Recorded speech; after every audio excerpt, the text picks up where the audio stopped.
nul n'est comparable à toi, nul n'est comparable à toi, nul n'est comparable à toi.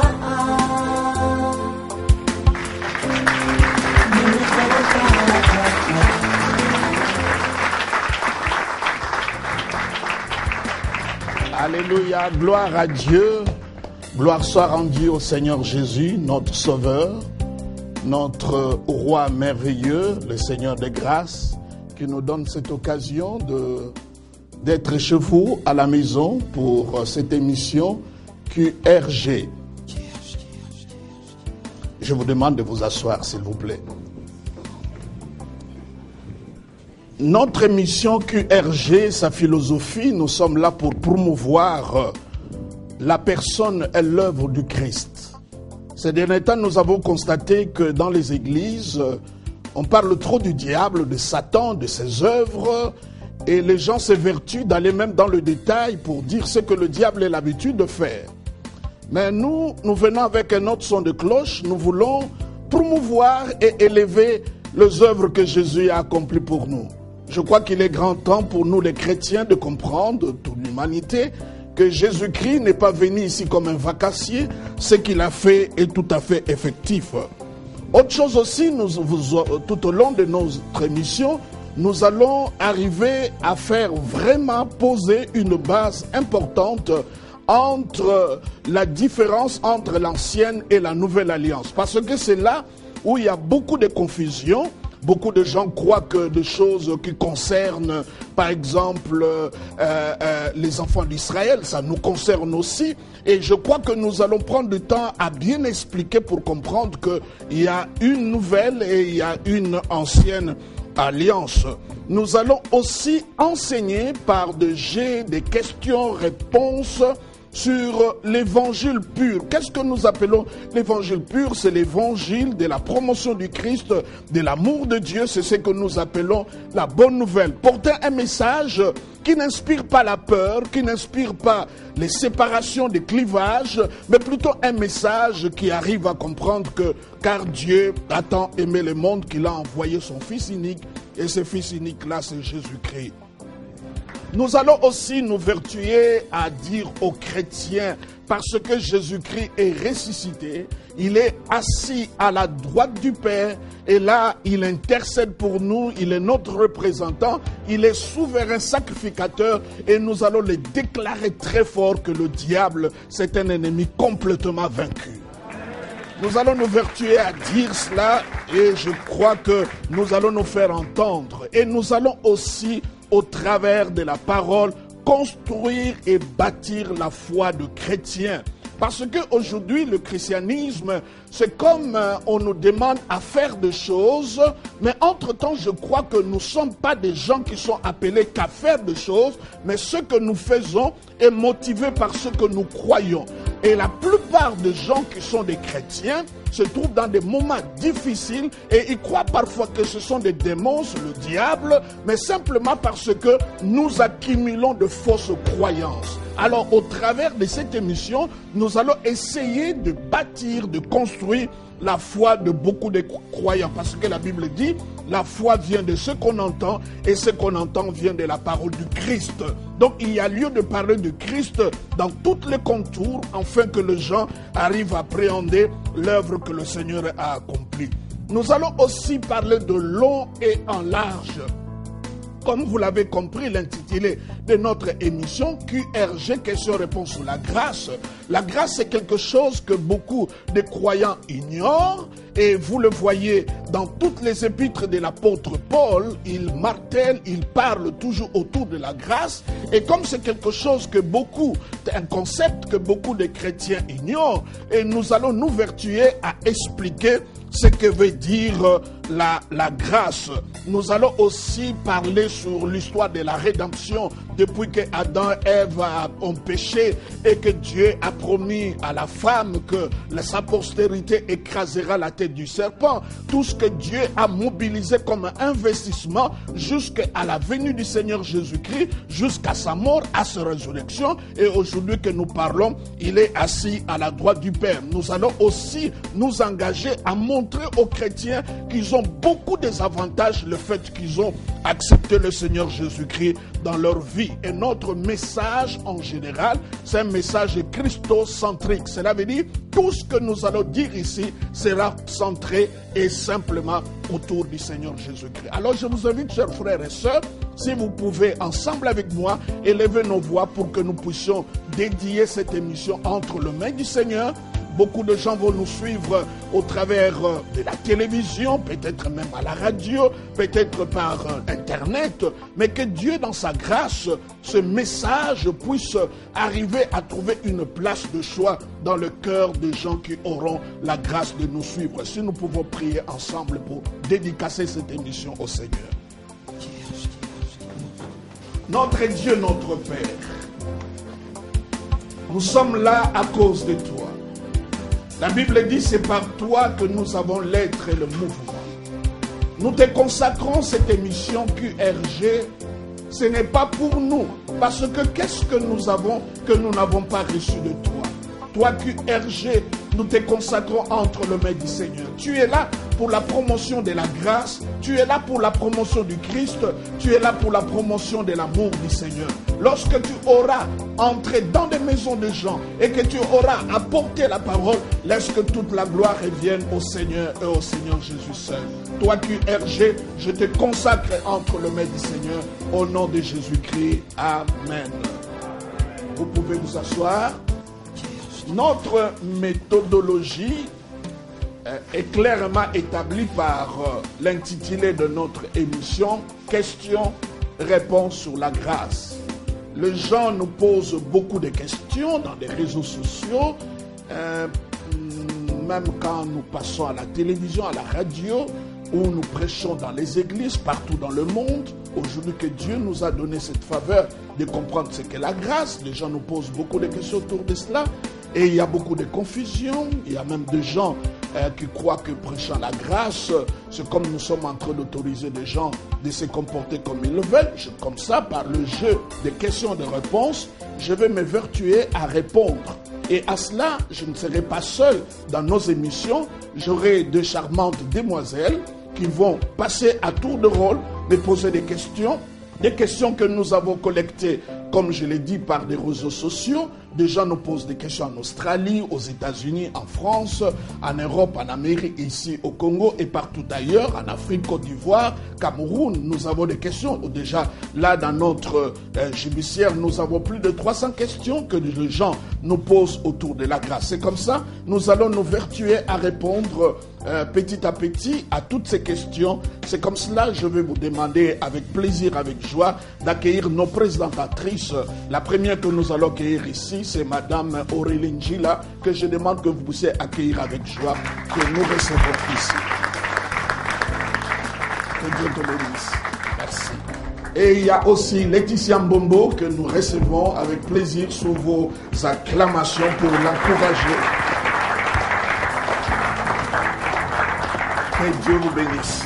Vous pouvez vous asseoir, mais bien aimé, avant que je me laisse être interviewé par ces dames, je tiens à vous faire remarquer que nous avons deux photos ici de personnes qui ont marqué l'histoire de notre pays, que nous pouvons considérer comme des pères, des patriarches.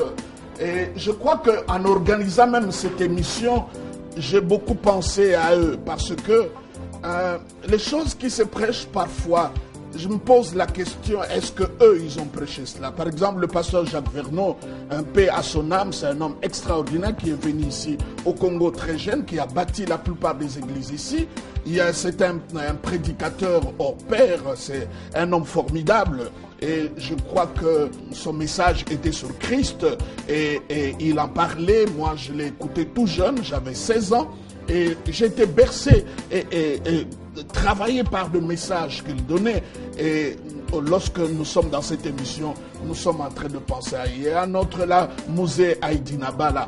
Et vous savez, lui, il est parti, même si on peut tout oublier, il nous a laissé quelque chose de formidable, Nzambe Aza Malamu. C'est comme ça son église s'appelle Nzambe Malamu. C'était un homme de miracle, un homme qui faisait des grands prodiges. Et paix aussi à son âme. Je crois que là où il se trouve, ils sont dans les bonnes mains du Seigneur. J'ai aussi tel Osborne, le 2, tel Osborne, c'est leur aîné, leur père, quelqu'un qui les a marqués. Et de l'autre côté, vous avez Joseph Prince, c'est le grand prédicateur sous la grâce. C'est une personne qui m'a beaucoup inspiré par rapport au message que nous portons. Et pour ceux qui sont vivants, nous pouvons les acclamer, rendre gloire au Seigneur. Et je suis là, mes sœurs, pour des questions. Je suis à vous. Merci beaucoup, révérend pasteur Jean-Bosco Kindomba. Et encore un grand merci à vous, fidèles téléspectateurs. Je n'oublie pas ma compagnonnette de tous les jours, c'est elle, Aurélie Gila. C'est vrai que pasteur, c'est le tout premier numéro de ces grands magazines questions et réponses sur la grâce. C'est vrai que c'est une émission qui est basée sur les questions qui concernent la grâce et qui préoccupent en réalité plusieurs chrétiens et même la population, s'il faudrait le dire ainsi. La toute première question, pasteur. L'intitulé de l'émission, c'est QRG, ce qui veut dire questions et réponses sur la grâce. Dites-nous pourquoi questions et réponses sur la grâce. D'abord, je tiens à rendre hommage, gloire au Seigneur, aussi aux téléspectateurs qui sont en train de nous suivre. Ils ne sont pas obligés, mais s'ils les font, c'est une grâce et une faveur qu'ils nous accordent parce qu'il y a beaucoup des émissions. Mais s'ils restent cabrés à nous suivre en train de parler de la grâce, de l'amour de Dieu et de la personne de l'œuvre du Christ, cela nous touche énormément et nous en remercions ainsi. Pourquoi QRG? J'avais cherché par beaucoup de manières comment je peux répandre le message de la grâce. C'est un message que Dieu m'a donné il y a plus de 5 ans. Je l'ai compris autrement qu'avant que je l'ai compris. Je suis professeur de l'école biblique en théologie. J'ai prêché dans beaucoup de pays.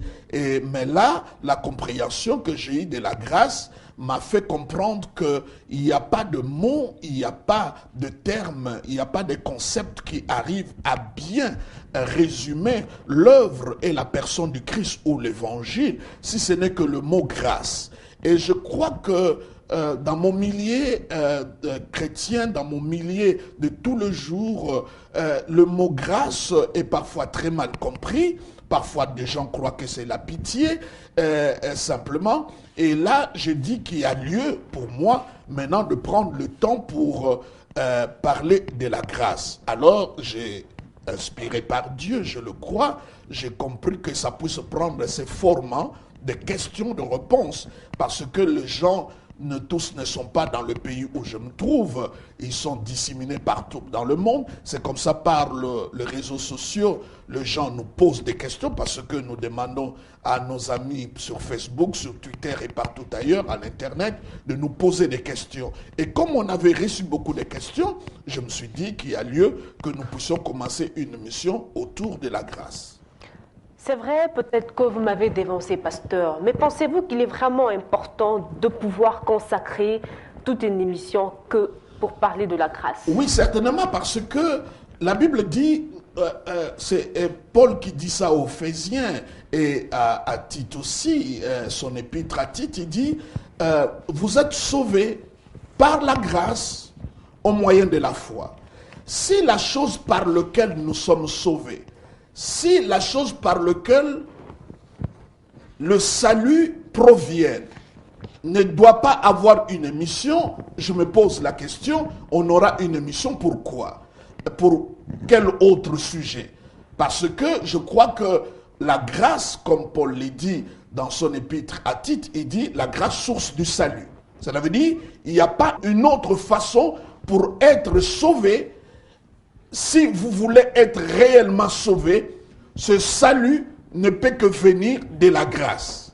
Si ça ne vient pas de la grâce, ce n'est pas le salut qui vient de Dieu. C'est comme ça, quelque part, on dit le Dieu de toute grâce. Ça veut dire la grâce, ça provient de Dieu. C'est Dieu qui accorde la grâce. Je sais qu'avec les définitions et tout ce que nous aurons à expliquer, nos téléspectateurs vont bien comprendre le pesant d'or. Pourquoi nous voulons que nous puissions parler de la grâce.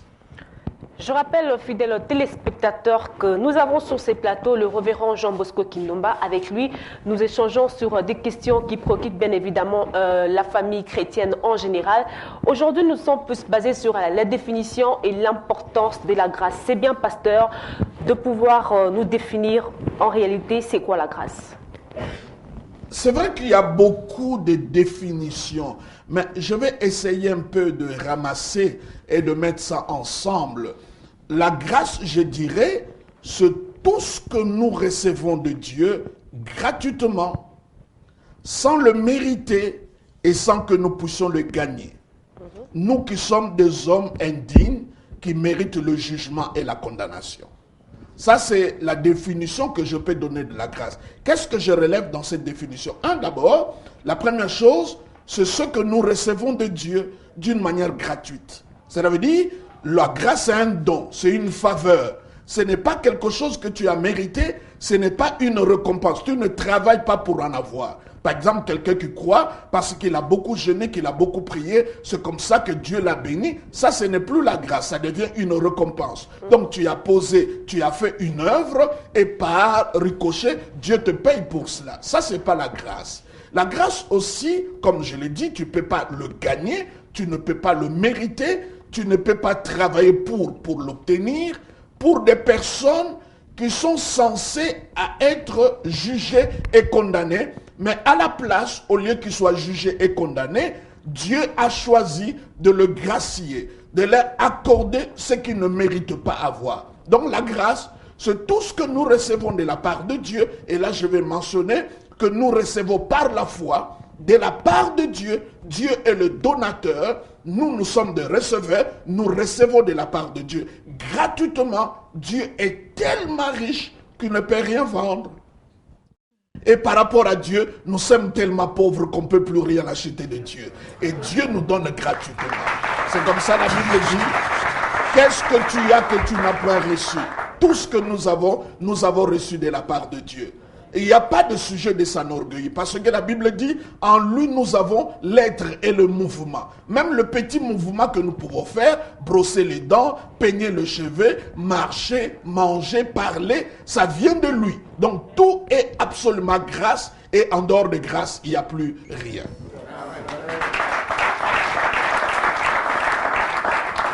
Oui, pasteur, c'est très bien dit. Je ne sais pas, en tout cas, vous m'avez peut-être convaincu, je ne sais pas si cela est le cas pour nos téléspectateurs, et bien plus aussi pour Madame Aurélie Gillet, juste à mes côtés. Êtes-vous d'accord avec le pasteur, parce qu'il dit que la grâce est une faveur imméritée? Je suis vraiment d'accord, et surtout, je suis très touchée du fait que la grâce est quelque chose d'immérité. Mais j'aurais quand même faire un pas en arrière, pasteur. Vous avez dit une phrase très importante, la grâce est source de notre salut. Est-ce que vous pourriez mieux expliquer ça à nos téléspectateurs? L'homme a péché, éloigné de Dieu. Tout ce que l'homme peut tenter d'aller vers Dieu, c'est qu'on appelle la religion, que ce soit par des prières, que ce soit par les bonnes œuvres, que ce soit par des imprécations, que ce soit par les offrandes, que ce soit par des sacrifices. Tout ce qu'on peut faire ne peut pas apporter le salut. On n'a rien qui peut faire que nous puissions nous sauver nous-mêmes. C'est comme quelqu'un qui ne sait pas nager, qui se noie dans l'eau. Tout ce qu'il peut faire, c'est s'enfoncer encore plus. Le salut, la délivrance ne peut que venir de l'extérieur. Alors Dieu, à la place de nous condamner, à la place de nous châtier, à la place de nous rejeter, il a pris un substitut. C'est là où je dirais que la base du salut ou de la grâce, c'est le Seigneur Jésus-Christ avec l'œuvre qu'il a accomplie. Donc il a pris quelqu'un qui est mort à notre place, qui a pris notre place. Par l'incarnation, il s'est substitué à nous et par ce moyen. Donc dès que tu l'acceptes, dès que tu crois à ce que lui, il a fait, ce que lui a fait est mis à ton compte, et ce que toi tu as fait est mis en son compte. À partir de cela, tu es sauvé. C'est là où je dirais que le salut a pour source simplement la grâce. C'est comme ça la Bible dit, vous n'êtes pas sauvés par les œuvres pour que personne ne s'en glorifie. Tout est grâce, absolument grâce et rien que grâce, parce que nous l'avons reçu gratuitement de la part de Dieu.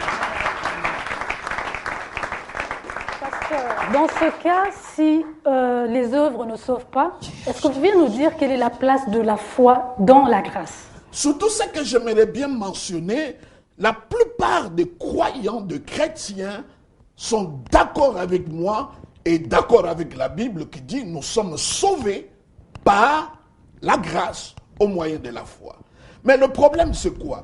C'est que la plupart d'entre nous, nous croyons que nous sommes sauvés par la grâce. Maintenant, le reste de la vie chrétienne, ce n'est plus la grâce. C'est les efforts. C'est ce qui me choque. De voir une jeune dame ou un monsieur ou un frère, un homme, on le fait croire pour se marier, il doit jeûner 40 jours, pour avoir une promotion, il doit en faire 100, pour avoir une guérison, il doit en faire 40, et tout cela parce qu'on le fait croire que tu es sauvé par la grâce, mais quand il s'agit de tes bénédictions, tu dois travailler pour cela. Entre-temps, c'est faux. Nous commençons la vie chrétienne par la grâce et nous les terminons par la grâce. Il y a une parole qui, je vais répondre à votre question, mais cela me fait rebondir, à faire comprendre aux enfants de Dieu. Quand vous lisez les épîtres de l'apôtre Paul, à partir de l'épître aux Romains jusqu'à Philémon, c'est vrai que hébreu, il y a des discussions, des gens ne connaissent pas bien l'auteur, mais moi je crois que c'est l'apôtre Paul. Dans chaque épître, je dis chaque épître, quelle que soit la situation, parce que les églises à qui il s'adressait n'avaient pas le même problème. Mais quel que soit le problème, quel que soit le lieu géographique, quelles que soient les personnes qui se trouvaient dans cette église-là, l'apôtre Paul commence par ceci. Que la grâce et la paix vous soient accordées, ça c'est extraordinaire, il met la paix à côté de la grâce. En d'autres termes, ça veut dire ceci, tu ne peux pas avoir la paix si tu n'as pas la grâce. Il dit que la grâce et la paix vous soient accordées de la part de Dieu. Et qu'est-ce qu'il dit? Notre Père.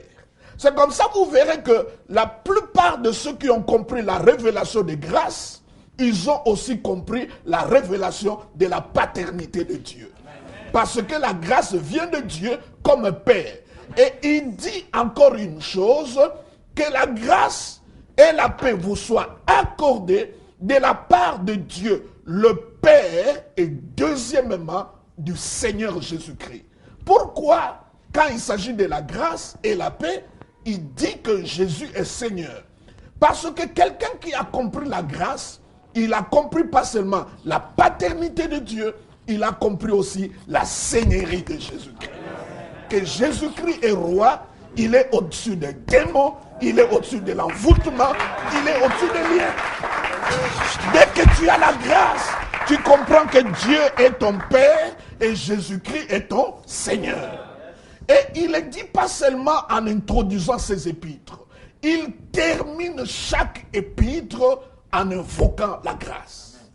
Donc, qui peut dire mieux? Qui peut dire autre chose que ça, que la grâce est très importante?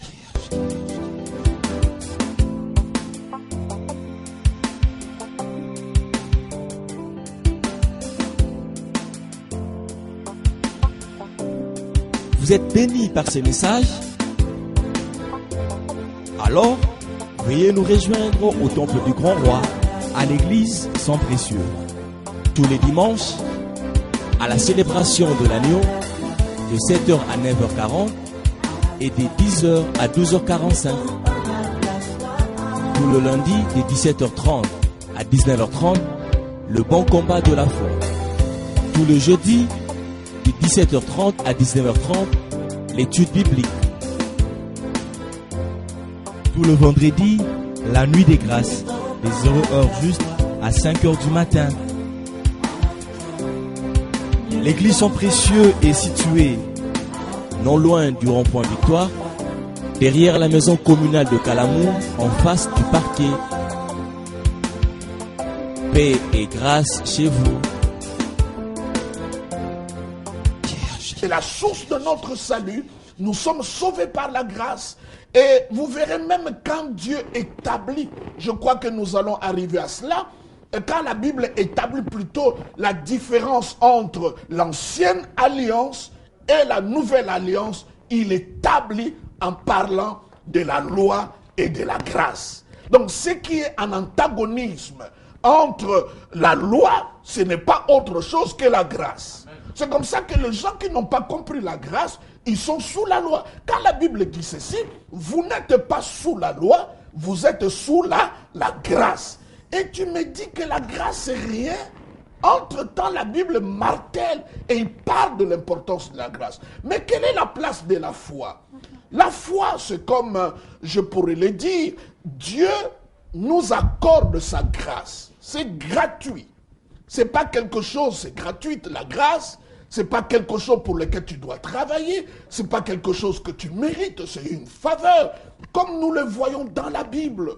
La Bible dit, telle personne a trouvé grâce aux yeux de Dieu. Tu ne sais pas qu'est-ce qu'il a fait, qu'est-ce qu'il a accompli. Il n'a rien accompli. Dieu, dans son élection, dans son choix libre et souverain, a choisi la personne. Mais la foi, c'est quoi? La foi, c'est ce qui nous permet de recevoir ce que Dieu nous a donné. Parce que quand Dieu donne, ce que nous devons faire, ce n'est pas arracher, mais plutôt recevoir.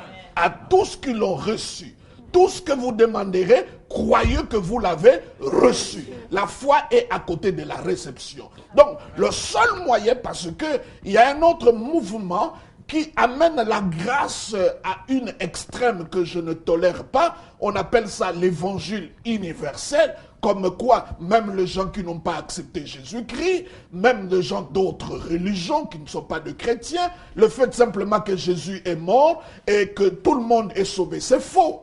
C'est faux, parce que le salut, tu dois l'accepter par la foi. Cela veut dire, la foi, c'est la réponse que nous donnons à ce que Dieu nous a donné. Lui te donne la grâce et toi, tu le reçois par la foi. Entre-temps, vous allez voir partout où les gens ont regardé à la grâce de Dieu, la chose qui les a motivés à faire cet élan-là de voir vers Dieu, c'est la foi. Donc la foi, c'est ce qui nous permet de recevoir des choses de la part de Dieu. Merci, pasteur. Laetitia? Moi, j'ai tout de suite besoin de rappeler à nos téléspectateurs que vous êtes bien dans Questions et Réponses sur la grâce, le magazine qui vous permet en tout cas d'avoir plus de lumière en ce qui concerne bien évidemment le message de la grâce. C'est plus facile actuellement de pouvoir entrer en contact avec nous. Il suffit de pouvoir taper les 085 85 00 85. Alors, vous ne voulez pas peut-être utiliser votre téléphone, vous vous dites que je vais tout de suite sur Internet. C'est encore plus facile. Sur notre page Facebook, vous trouverez JB4 Tribune ou alors vous allez sur www.jb4tribune.com. C'est donc de cette façon-là que vous pourriez si facilement entrer en contact avec la grande équipe de questions et réponses sur la grâce. Je reviens à vous, pasteur. Quelqu'un me dira que les chrétiens ne sont pas sous la loi, mais sous la grâce. Comment expliquez-vous cela? Oui, les chrétiens ne sont plus sous la loi, ils sont sous la grâce. Je crois que c'est un sujet qui demande que nous puissions avoir une émission tout entière. Parce que c'est là où se trouve le vrai problème de chrétiens. Dans quelle administration, dans quelle alliance que nous nous trouvons. Et les gens n'arrivent pas à bien situer c'est quoi la loi, c'est quoi la grâce. Mais si je peux répondre que le chrétien n'est pas sous la loi, c'est simplement parce que quand Jésus-Christ est venu, il a accompli la loi. Il a mis fin à la loi. La Bible dit dans son épître aux Romains, l'apôtre Paul dit, Jésus-Christ est la fin de la loi. Alors, lorsque moi j'accepte de Jésus, je l'accepte à partir de la croix, de sa résurrection. C'est comme ça la Bible dit, si quelqu'un croit dans son cœur et qu'il puisse dire de sa bouche que Jésus-Christ est ressuscité de mort, il devient croyant, il devient chrétien. Cela veut dire, à partir de la croix, Jésus a arrêté la loi. Cela veut dire, la loi est finie, ça ne nous concerne plus. La Bible même dit que les actes et les ordonnances qui nous condamnaient, qu'est-ce que Jésus a fait? Il les a crucifiés. La Bible même utilise des métaphores très fortes. Il dit, lorsque une femme est mariée à un homme, aussi longtemps que cet homme est vivant, si la femme va avec un autre mari, il commet l'adultère. Mais si le mari meurt, la Bible dit la femme est libérée de cet engagement. Et quand la Bible utilise cette allégorie, il parle de la loi. Quand la loi est morte sous la croix, en Jésus-Christ, celui qui reçoit Jésus n'est plus sous la loi, il commence autre chose. C'est un nouveau régime, c'est une nouvelle alliance, c'est un nouveau commencement. Je dirais ça autrement. Là où les enfants d'Israël se sont arrêtés, c'est là où nous avons commencé. Je peux le dire encore autrement. À la croix de Christ, les deux alliances se sont rencontrées et il y a eu remise et reprise. Donc la grâce a pris la place à la loi et la loi est reculée. Maintenant, nous ne sommes plus sous la loi, nous sommes sous la grâce du Seigneur. Je crois que nous aurons le temps d'expliquer bien tous ces versets-là, mais le chrétien doit le savoir. C'est comme ça, il est dangereux à un chrétien de vivre sous la loi et de ne pas comprendre dans quelle administration il se trouve. Vous savez, Dieu, lorsque il deal avec nous, lorsque Dieu travaille avec nous, il travaille dans un cadre. Et ce cadre-là, c'est ce qu'on appelle alliance. Mais nous confondons. Nous sommes dans une autre alliance. Il y a des choses dont Dieu a parlé aux enfants d'Israël qui ne nous concernent pas. Qui ne nous concernent pas. Nous sommes dans une nouvelle administration, dans un nouveau cadre, je dirais dans un nouveau pacte, je peux le dire, dans un nouveau contrat. Donc quand Jésus est venu, il est venu avec un nouveau contrat. Donc ce qui nous régit maintenant avec Dieu, ce n'est pas le même contrat qui régissait Dieu avec les enfants d'Israël. Ça doit être clair. Et si vous comprenez cela, il y a parfois des fardeaux qu'on nous fait porter, vous n'allez plus accepter cela. Parce que aujourd'hui, si je suis locataire, j'ai un contrat de bail, tout ce qui régit entre moi et mon bailleur, c'est le contrat. S'il y a quelque chose qui est en dehors du contrat, je ne vais pas accepter. Et moi, avec Jésus, il y a une nouvelle alliance qui a été établie. Est-ce que dans cette alliance, c'est prévu que je peux être chrétien et au même moment être envoûté? Quand je lis les articles de contrat, je ne le vois pas. Plutôt, j'entends ceux qui sont entre mes mains, personne ne peut le ravir. Est-ce que dans un contrat, il est écrit que lorsque tu es chrétien, tu peux être maudit? Non, non, la Bible dit, il s'est fait malédiction à ma place. Vous êtes bénis de toutes sortes de bénédictions dans le lieu élevé. Donc le problème, c'est le contrat. Il ne faut pas confondre le contrat, l'alliance dans laquelle nous nous trouvons. Un nouveau contrat, un nouveau régime, une nouvelle alliance. Que dis-tu, Aurélie? Ce que je dirais, c'est tellement merveilleux, pasteur. Vous parlez avec autant d'inspiration, autant d'empressement, autant de... Bon, ça bouillonne dans mon cœur parce que, en fait, l'amour du Seigneur, comme la Bible dit, envahit mon âme et mon cœur. Lorsqu'il s'agit de parler de lui, parce que là, quand nous parlons de la grâce, c'est simplement pour parler de l'œuvre que lui, il a accomplie. Les gens ont tellement conscience de leurs problèmes, du diable, des démons. C'est comme au temps de la Bible, lorsque le serpent, les enfants d'Israël ont rejeté la manne qui est Jésus, le pain de vie. Lorsqu'ils l'ont rejeté, Dieu les a châtiés en envoyant des serpents qui étaient en train de les mordre. Et il a donné une seule condition. Celui qui lèvera le regard et qui va le fixer vers le serpent d'airain, l'image du jugement, de la même manière que Jésus a été jugé.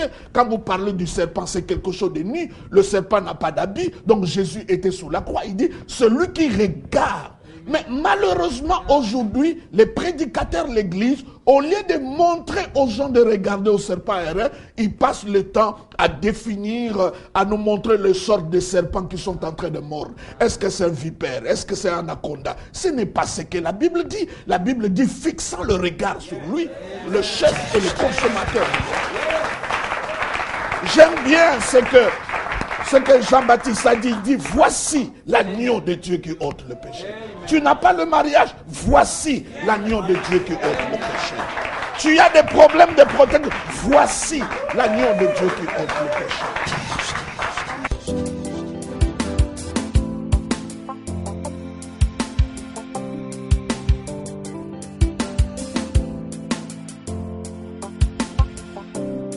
Vous êtes bénis par ces messages? Alors, veuillez nous rejoindre au Temple du Grand Roi, à l'église Sang Précieux, tous les dimanches, à la célébration de l'agneau, de 7h à 9h40 et de 10h à 12h45. Tout le lundi, de 17h30 à 19h30, le bon combat de la foi. Tout le jeudi, de 17h30 à 19h30, l'étude biblique. Tout le vendredi, la nuit des grâces, des 0h juste à 5h du matin. L'église Sang Précieux est située non loin du rond-point Victoire, derrière la maison communale de Calamour, en face du parquet. Paix et grâce chez vous.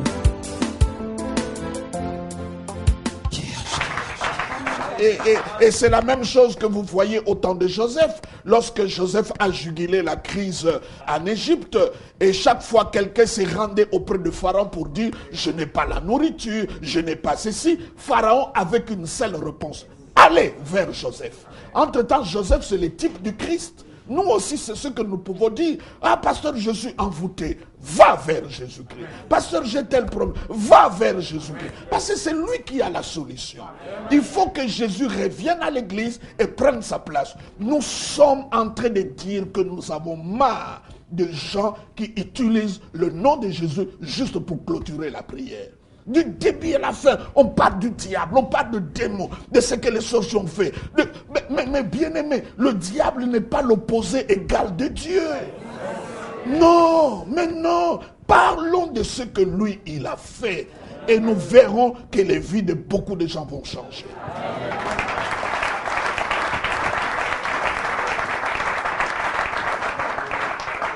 Merci, pasteur. C'est vrai qu'il faut parler de Jésus. Mais si aujourd'hui les églises s'attachent tellement à la loi, c'est parce que selon Jean 1,17, il dit « La loi a été donnée par Moïse, cependant la grâce et la vérité est venue par Jésus-Christ. » Comment comprenez-vous ce passage? C'est le plus beau verset qui peut sortir de nos bouches humaines. Et la Bible dit « Nous puisons de lui ». Cela veut dire, quand tu vas vers Dieu, tu veux puiser. Il dit « Nous puisons, nous recevons de lui grâce sur grâce. » Cela veut dire une grâce chasse une autre. Ce n'est pas les compétitions des démons, ce n'est pas les compétitions des malheurs, mais c'est une grâce qui chasse une autre grâce pour qu'une autre grâce arrive. Donc tu as la grâce de te marier, Dieu te donne la grâce d'avoir des enfants, automatiquement la grâce d'avoir une promotion qui arrive. Il dit quand nous puisons auprès de lui, nous puisons à partir de sa plénitude. Dans tout ce que tu veux, quand tu puises vers Dieu, tu puises à partir de sa plénitude, grâce sur grâce. Et il souligne, il dit, la loi a été donnée à Moïse. Donnée. Il dit, la grâce et la vérité sont venues par Jésus-Christ. Et c'est clair, c'est là que vous comprenez. Si tu es chrétien, tu mélanges les deux. Tu te trouves dans la même situation où Abraham avait à la fois Sarah et Agar et Isaac et Ismaël dans la même maison. Tu ne peux pas aller loin. Il faut que tu arrives à un moment, tu chasses Agar. Et la Bible dit c'est la loi. L'église ne doit pas avoir un pied sur Golgotha, un autre sur le mont de Sinaï. On ne peut pas aller plus loin comme cela. Il faut une nette démarcation entre la loi et la grâce. Il dit clairement, la loi a été donnée à une personne, il s'appelle Moïse. Donner, c'est une chose, ce n'est pas une personne.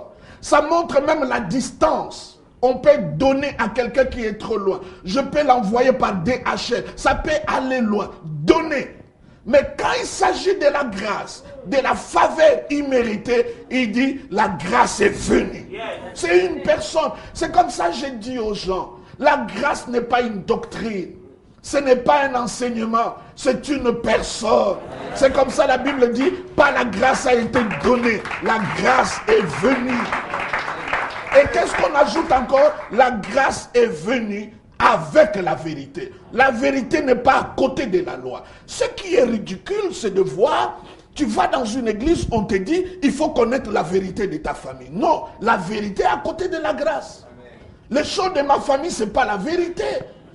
La vérité, c'est à côté de la grâce. Il dit, la grâce est la vérité.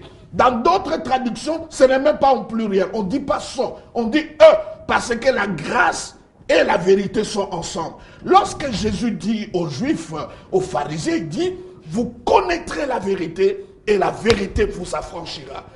Ces Juifs-là connaissaient la loi. Ils connaissent la loi depuis leur bas âge. Donc quand Jésus parle de la vérité, il ne parle pas de la loi. Il ne parle pas de l'hérédité. Il ne parle pas des 10 commandements.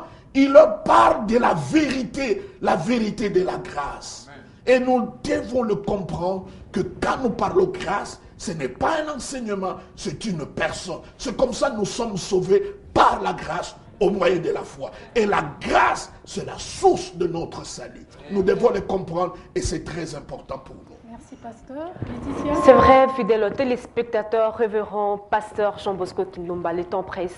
Une peut-être toute dernière question. C'est vrai que nous vivons les temps de la grâce. Vous êtes porteur du message de la grâce et nous sommes dans questions et réponses sur la grâce. Dites-nous, puisque nous sommes sous la grâce, on réfléchit à haute voix. Il n'est plus pour nous important de pouvoir gêner, de pouvoir prier, de pouvoir briser les liens, chasser les démons, puisque nous sommes sous la grâce, pasteur. Là, vous posez plusieurs questions à la fois, mais je suis là pour arriver à vous éclairer et aux téléspectateurs. Ce que nous devons d'abord comprendre, gêner, prier, ce n'est pas ce que nous sauve. Nous faisons ces choses-là parce que nous sommes sauvés. Je jeûne, je prie parce que je suis sauvé, mais ce n'est pas ce qui me sauve. Je jeûne, je prie, pas parce que je dois être béni, parce que je suis béni, c'est comme ça que je prie et je jeûne. Et je jeûne pourquoi? C'est pas pour recevoir, parce que Dieu m'a tout donné. La Bible dit, vous avez tout pleinement en Jésus. Écoute ce que Romain dit, Dieu n'a pas épargné son propre fils, il nous l'a donné. Qu'est-ce qu'il ne nous donnera pas avec lui? Donc quand Jésus vient dans ta vie, il vit avec tout ce que tu as besoin. Béni soit Dieu qui nous a bénis dans le lieu céleste de toutes sortes de bénédictions. La Bible dit, rendez grâce à Dieu qui nous a délivrés, qui nous a transportés, qui nous a placés dans le royaume de son Fils de lumière. En lui, nous avons la rédemption. Donc nous comprenons que quand nous sommes chrétiens, nous sommes avantageux. Quand nous sommes chrétiens, nous sommes des enfants de Dieu. Le problème c'est quoi? Aujourd'hui, la plupart des gens qui prétendent être des chrétiens ne le sont pas. Parce que quand, par exemple, quelqu'un a traîné dans une église, il a resté longtemps dans l'église, on croit qu'il est devenu chrétien. Est-ce que parce qu'un morceau de bois a beaucoup traîné dans l'eau, comme ça devient un poisson? Mais non, c'est autre chose devenir chrétien. C'est comme ça même. Je m'insurge des gens qui croient que parce que tu as gêné, comme ça le diable aura peur. Jésus-Christ avait gêné, le diable est venu le tenter. Non, il est venu le tenter. Ce n'est pas le jeûne. Ce n'est pas le jeûne. Le diable ne craint pas le jeûne. Peut-être lui-même c'est un grand jeûneur. Les pharisiens jeûnaient 3 fois la semaine. Ce n'est pas pour autant qu'ils étaient des croyants, ni des chrétiens. Jésus a fait aucun miracle auprès des pharisiens, quoique ce sont des gens qui gênaient beaucoup. Allez voir d'autres religions, des gens qui dorment sur la même sol, ils dorment même sous le clou. Il y a des gens qui font même mieux que par rapport à nous. Mais le christianisme, ce n'est pas les œuvres, ce n'est pas ce que nous faisons, ce n'est pas nos larmes, ce sont ses larmes. Ce n'est pas ce que moi je fais, c'est ce que lui, il a fait. Ce n'est pas mes prières, c'est ce que lui, il dit à son Père. Est-ce que c'est là que nous pouvons comprendre, si je vais jeûner, si je vais prier, c'est en réponse à ce que lui, il a fait dans ma vie. Parce qu'il m'a aimé le premier, en retour, moi je l'aime aussi, parce que la réponse de l'amour, c'est l'amour. Ah oui, pasteur, c'est vrai, dites-nous un peu, Quelle est en réalité la particularité de la grâce? La grâce, c'est Dieu. La grâce, c'est Jésus. La grâce, c'est la Bible. La grâce, c'est la bonne nouvelle. La grâce, c'est la joie. C'est le bonheur. La grâce, c'est Dieu. La grâce, c'est grâce. La grâce, c'est grâce. C'est pas autre chose. Mais, quand vous lisez Romains chapitre 5, il dit, si par une seule personne l'offense, le péché, la mort a régné, une seule personne, nous parlons d'Adam, qui a péché, à cause de son péché, la mort a régné. Écoute ce que la Bible dit, à combien plus forte raison. Donc quand il s'agit de la grâce, on commence toujours par ce genre de phrases. Quand vous lisez la Bible, vous allez comprendre que la grâce est toujours superlative. Grâce abondante, grâce excellente, grâce suffisante. Donc quand on parle de la grâce, c'est toujours quelque chose qui va au-delà. Alors la Bible dit, ceux qui reçoivent l'abondance de la grâce, le don de la justice, ne régneront-ils pas dans la vie avec Christ? Ça veut dire, si quelqu'un veut régner, le Seigneur nous dit, c'est pas chasser le démon. Amen. Si tu veux régner, c'est pas le démon d'échec qu'il faut chasser. Il faut recevoir l'abondance de la grâce et le don de la justice. Comme ça, tu vas régner. Comment nous sommes orgueilleux? Dieu dit pour régner, c'est la grâce et la justice. Nous nous disons, il faut aller sous la montagne, il faut chasser le démon. Est-ce que nous pouvons croire que nous sommes plus intelligents que Dieu? Mais non, lui il a dit, celui qui veut régner, il doit recevoir l'abondance de la grâce et le don de la justice. C'est là où je vous poserai la question. Maintenant, si le diable ne veut pas que tu règnes, qu'est-ce qu'il va attaquer? Il va attaquer le message sur la grâce. Parce qu'il sait, quand tu as la grâce, tu vas régner. Quand tu as la justice, tu vas régner. La première chose que Dieu a donnée à Abraham, notre père, c'est pas Isaac. C'est pas l'argent. C'est pas la richesse. La Bible dit, Abraham a cru et Dieu l'a imputé la justice. C'est la première chose qu'il a donnée. Entre-temps, ce sont des notions qu'on ne prêche pas. Démon ceci, démon ceci. Vous savez, le diable est tellement orgueilleux, il veut qu'on parle de lui à chaque instant, même pour les choses qu'il n'a pas fait. Il veut que nous l'attribuions. Les gens orgueilleux sont comme cela. Mais nous avons décidé de parler de moins en moins en lui, de parler du Christ. Et si nous devons parler de lui, nous devons le chasser, nous devons le résister, nous devons marcher. Et c'est ce que la Bible dit. Je disais à quelqu'un il y a quelques jours qui me parle de tout ce. Je dis, montrez-moi dans le Nouveau Testament, particulièrement après la résurrection de Christ, un chrétien qui a été lié. Vous savez ce qui m'a pris comme réponse? Il m'a pris Romains chapitre 7 où l'apôtre Paul dit le mal que je veux faire, je n'arrive pas à faire, qui me délivrera. Je dis d'abord il y a un problème d'intelligence, simplement parce que il ne faut pas croire partout où on parle de délivrance, il s'agit des démons. Il me dit qui me délivrera de ce corps de mort. Là l'apôtre Paul voulait avoir une vie juste avec Dieu, avec ses propres efforts. Et il a essayé, parce que c'est quelqu'un qui venait du judaïsme. Donc il voulait vivre la vie chrétienne par la loi, mais il n'a pas pu. Il a vu qu'il y a quelque chose de plus fort que lui. Et qu'est-ce qu'il a dit? Qui me délivrera de ce corps mortel? Et la réponse, j'aime bien. Grâce soit rendue à Dieu qui a envoyé Jésus. Vous voyez? Et il ne s'agit même pas de démon. Il ne s'agit pas de démon. Il s'agit parce que, en fait, la grâce, Laetitia, ce qu'il faut comprendre, la grâce amène l'homme à sa propre fin. Nous aimons mériter des choses. Nous voulons que les gens nous acclament. C'est comme ça, vous verrez que les gens qui ne comprennent pas la grâce, qui sont dans les combats, dans le lutte, leurs caractéristiques, ils sont arrogants. Ils sont orgueilleux. Pourquoi? Parce qu'ils reçoivent les choses par leur propre force. Mais celui qui reçoit par grâce, en quoi il peut se glorifier? Parce qu'il ne le mérite pas. Ce n'est pas ses jeûnes, ce n'est pas ses prières, ce n'est pas ses efforts. Ce n'est pas parce qu'il a dormi à même le sort de semaine. Aujourd'hui, vous verrez quelqu'un qui a passé des moments de prière, ce qui n'est pas mauvais. La poitrine par terre. Et quand vous lui demandez, comment cela est arrivé? Il dit, laisse tomber. J'ai prié 40 jours, la poitrine par terre. Il ne parle pas de la croix. Il ne parle pas du sang de Jésus. Il ne parle pas de l'œuvre de Golgotha. Il ne parle pas du nom de Jésus. Tout ce qu'il a vécu, il a attribué par le fait qu'il a dormi la poitrine par terre. Maintenant, le temps est arrivé où nous devons dire c'est grâce à Jésus. C'est grâce à ce que lui, il a fait.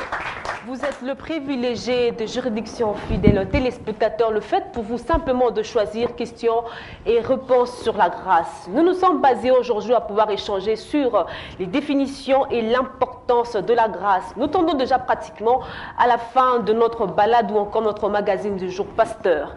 Définition et importance de la grâce. Qu'est-ce que le peuple de Dieu peut retenir ensemble?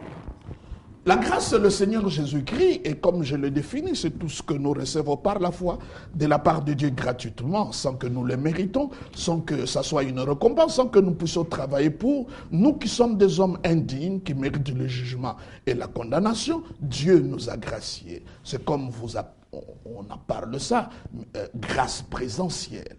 Cette personne a été graciée. Ça veut dire que c'est un condamné à mort. Il mérite la mort, il mérite la pendaison, il peut passer par une chaise électrique. Mais le président lui-même a décidé, pour une occasion, l'indépendance, il dit non, ces personnes-là, on appelle ça amnistie. Ils peuvent sortir de leur prison. C'est ce que Dieu a fait avec nous. C'est comme tu gagnes $100 et tu passes devant un concessionnaire, tu trouves une belle voiture qui coûte $100 000. Et tu regardes ton salaire, tu dis, je ne peux pas en acheter. Et quelqu'un passe par là, il dit, est-ce que ça te plaît? Tu dis oui. Et il fait sortir de sa poche un chéquier et il signe un chèque de $100 000 et tu prends la voiture. C'est ce que veut dire la grâce. La grâce, c'est ce que nous recevons gratuitement de la part du Seigneur. Mais qu'est-ce que nous ne recevons pas gratuitement? Il n'y a pas. Tout ce que nous avons, nous l'avons reçu gratuitement. Personne ne peut dire il a reçu parce qu'il a prié plus que les autres, parce qu'il est plus saint que les autres, il est plus intelligent que les autres. Non, la terre a plus de 7 milliards d'habitants. Ce que toi tu as, c'est simplement la grâce et rien que la grâce. Ça me pousse tout simplement à dire que tout est grâce. Pasteur, nous arrivons à la fin de cette grande balade du jour. Nous vous remercions déjà de nous avoir fait ces privilèges, de pouvoir accepter notre invitation. Et merci beaucoup à Aurélie Gila pour ces grands moments d'échange. Merci à vous, fidèles téléspectateurs. Je rappelle que pour tout simplement entrer en contact avec nous, ce n'est pas compliqué. Plus facile, appelez au 085 85 00 085 ou alors allez sur notre page Facebook. Vous trouverez JBK Tribune ou encore plus simple www.jbktribune.com. C'est donc le seul moyen que vous pourriez entrer en contact avec nous. Vos suggestions, vos préoccupations, vos soucis sont toujours le bienvenu. D'ici là, portez-vous bien et bonne suite de programme. Merci, pasteur.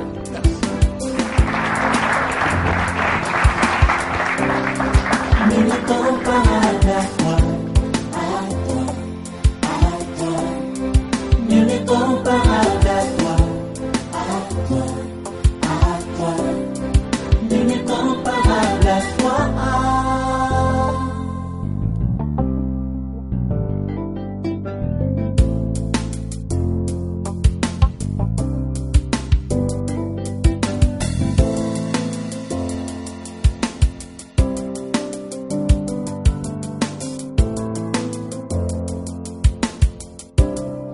Nous ne